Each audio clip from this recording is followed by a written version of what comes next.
Shalom, saudara yang dikasih Tuhan. Senang menjumpai Bapak Saudara kembali, dan saya berharap Bapak Ibu Saudara hari ini ada dalam keadaan yang baik, dalam perlindungan dan penyertaan Tuhan. Saya akan melanjutkan kembali dalam bagian yang selanjutnya. Kalau kemarin pada bagian yang ketiga adalah penggenapan janji Bapa.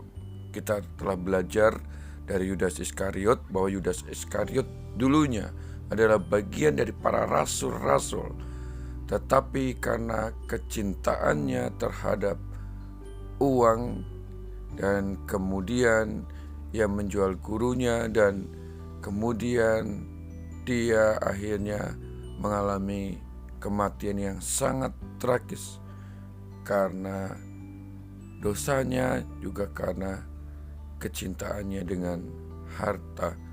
Jadi Bapak Saudara, kita boleh mencintai segala sesuatu, tapi yang paling utama adalah kita harus mengasihi dan mencintai Tuhan lebih dari segala-galanya. Dan hari ini saya akan menyampaikan lanjutan tentang penggenapan janji Bapa. Saat ini kita akan belajar dari Matias. Memang tidak banyak mencatat tentang keberadaan Matias. Saya akan bacakan dalam Kisah Para Rasul pasal yang pertama, ayat yang ke 20 sampai dengan 26.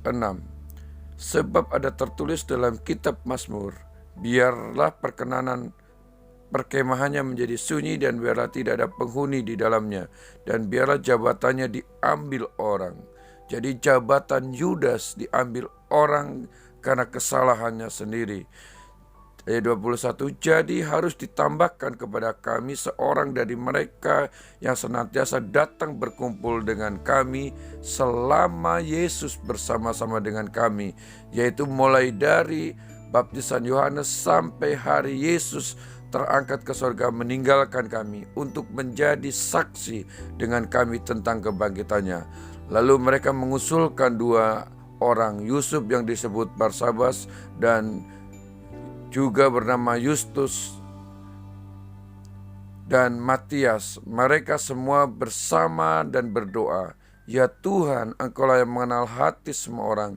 Tunjukkanlah kiranya siapa yang Engkau pilih dari kedua rasul ini untuk menerima jabatan pelayanan, yaitu kerasulan yang ditinggalkan Yudas yang telah jatuh ke tempat yang sewajarnya. Lalu mereka membuang undi bagi kedua orang itu, dan yang kena undi adalah Matias, dan dengan demikian ia ditambahkan menjadi bilangan ke-11 rasul itu. Jadi Bapak Saudara yang dikasih Tuhan, bahwa jabatan Yudas itu harus diambil dan diberikan kepada orang lain, karena Yudas salah dalam Bapak Saudara menentukan satu pilihan, merespon dengan salah. Dia melakukan sesuatu, yaitu Bapak Saudara menjual Yesus demi 30 keping perak. Dan penggantinya hari ini kita belajar dari Matias. Ada banyak tradisi yang menjelaskan bahwa ada kemungkinan mereka berkata bahwa Matias ini adalah Sakeus. Ada juga yang menjelaskan yang lainnya Bapak Saudara. Tapi memang Alkitab tidak menjelaskan dengan detail. Jadi yang paling kita pahami dan mengerti dari Matias, ya, di sini Petrus berkata, jadi harus ditambahkan kepada kami seorang dari mereka yang senantiasa datang berkumpul dengan kami selama Tuhan Yesus bersama-sama dengan kami. Jadi Matias sebenarnya bukan orang asing buat 11 rasul. Bahkan ada yang menuliskan Matias adalah satu bagian dari 70 murid Tuhan yang lainnya, tetapi tidak dijelaskan secara langsung juga Alkitab.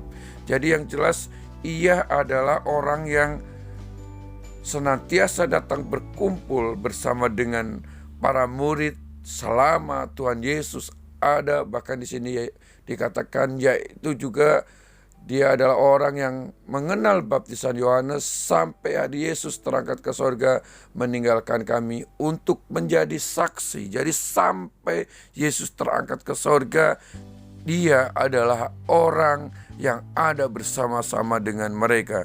Jadi dari bagian ini, ia adalah orang yang setia, ia adalah orang yang tekun, dan ia adalah orang yang punya loyalitas yang kemudian yang akan ditentukan, Bapak Saudara, menjadi pengganti daripada Yudas Iskariot. Jadi bukan orang sembarangan secara integritas, secara karakter dan kapasitasnya.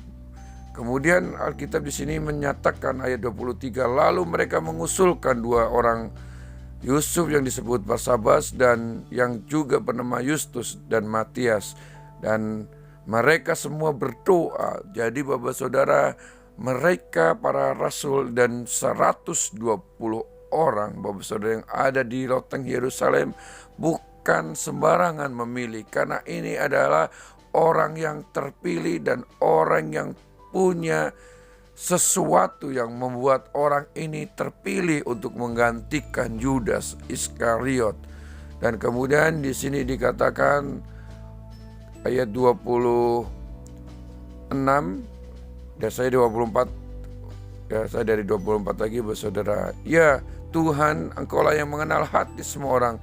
Tunjukkanlah kiranya siapa yang Kau pilih dari kedua orang ini untuk menerima jabatan pelayanan, yaitu kerasulan yang ditinggalkan Yudas yang telah jatuh ke tempat yang wajar baginya. Jadi kalau Yudas adalah orang yang sepantasnya jatuh mengalami hal yang demikian karena perilakunya dan karena perbuatannya dia wajar, kata para rasul. Jadi Bapak Saudara, kalau kita tidak benar di hadapan Allah, kemudian kita jatuh ke bagian yang tertentu, itu adalah sebuah konsekuensi dan itu hal yang wajar.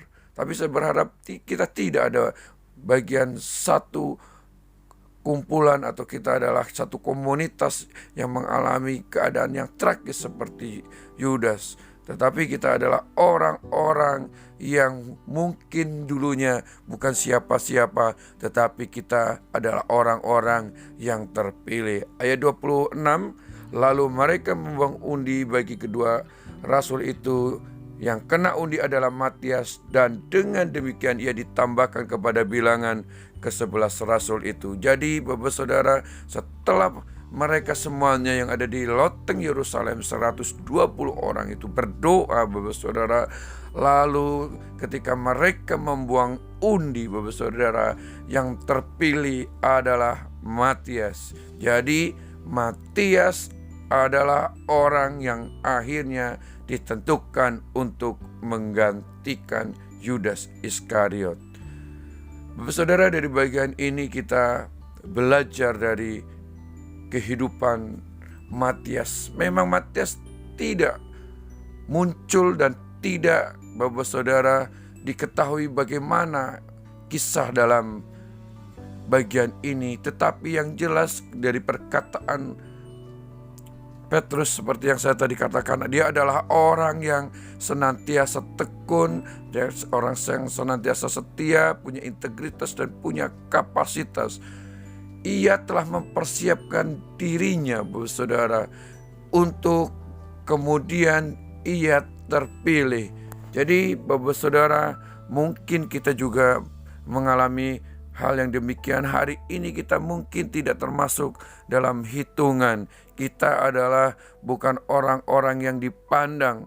Tetapi ketika kita misalkan dalam pelayanan, kita punya seperti yang saya jelaskan tadi, ada punya integritas, punya kapasitas, punya loyalitas, kesetiaan, maka next kita juga akan dipromosikan oleh Tuhan. Dan kemudian Bapak Saudara, di tempat kerja juga harus hal yang demikian. Saya percaya orang yang siap inilah orang yang kemudian akan diangkat dan ditinggikan.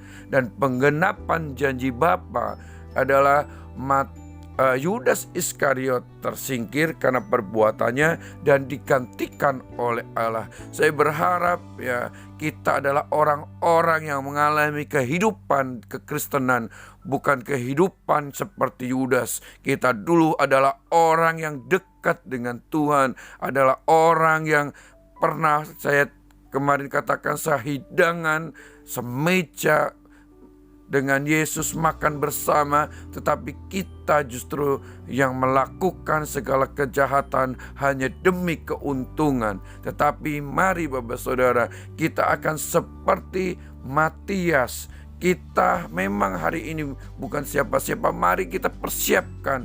Saya percaya bahwa ketika kita mempersiapkan secara spiritual, secara mentalitas dan segala sesuatunya, saya percaya sekali waktu kita akan diangkat dan ditinggikan. Orang-orang muda, engkau yang bekerja, biarlah engkau bekerja dengan sungguh-sungguh. Seperti Paulus katakan, lakukan segala sesuatunya seperti untuk Tuhan.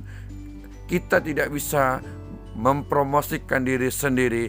Kita kalau mempromosikan diri sendiri, kita akan sakit. Tetapi kalau Tuhan yang mengangkat, tidak ada satupun orang yang merendahkan. Mari kekasih-kekasih Tuhan, biarlah hidup kita bukan menjadi yang dulunya. Lukas menyata dalam Kisah Para Rasul, dulu adalah bagian daripada kami, tetapi dia terlempar dari rencana Allah karena dirinya menyikapi, yaitu Yudas, dengan tidak benar. Dari bagian ini saya ingin mengajak Bapak Saudara semuanya. Ya, mungkin dulu kita bukan hitungan. Saya sendiri bukan dari bagian awal terlahir dari orang Kristen, tapi saya bersyukur saya adalah orang yang dipilih oleh Tuhan, sehingga saya meninggalkan agama lama dan kemudian saya sekeluarga percaya terhadap Kristus, dan kedua orang tua saya sampai akhir hidupnya setia kepada Tuhan. Dan saya sendiri sebagai pelayan Tuhan, saya rindu juga saya setia sampai akhir. Dari kisah Matias inilah Bapak Saudara, saya berharap ya kita yang dulunya bukan orang yang terpilih, sekarang kita sudah percaya dan Kristus menjanjikan banyak hal. Alkitab mencatat ada 33.000 janji Tuhan. Biarlah kita akan menerima penggenapan.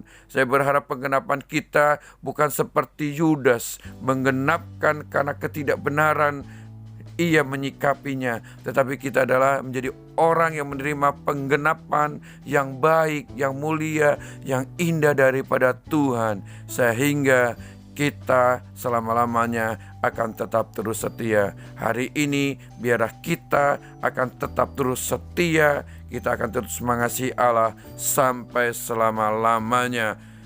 Penggenapan janji Tuhan pasti terjadi dalam kehidupan kita. Terima kasih, sampai jumpa. Tuhan memberkati.